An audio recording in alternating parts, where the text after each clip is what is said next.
Assalomu alaykum azizlar, yaxshimisizlar? Bilasizlar, xo'jayinimni hozir mazasi yo'q. Kecha birdan reanimatsiyaga tushib qoldilar va doktorlar tekshirishdi va bizga srochno operatsiya deyishdi. Srochno pochka almashtirishimiz kerak.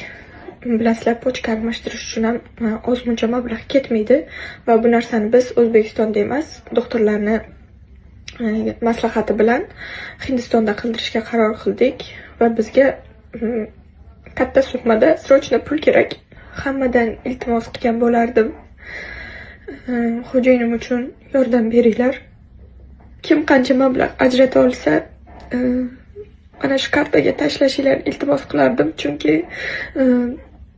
bu juda ham srochno bo'ladigan operatsiya. Juda ham tezlik bilan pul yig'ilishi kerak. O'zimizda ham pul bor, lekin u pul Hindistonga borish uchun, operatsiya qilish uchun umuman yetmaydi. Bu juda ham kamlik qiladi. Shuning uchun sizlardan iltimos qilmoqchi edim. Bizga imkon qadar yordam beringlar.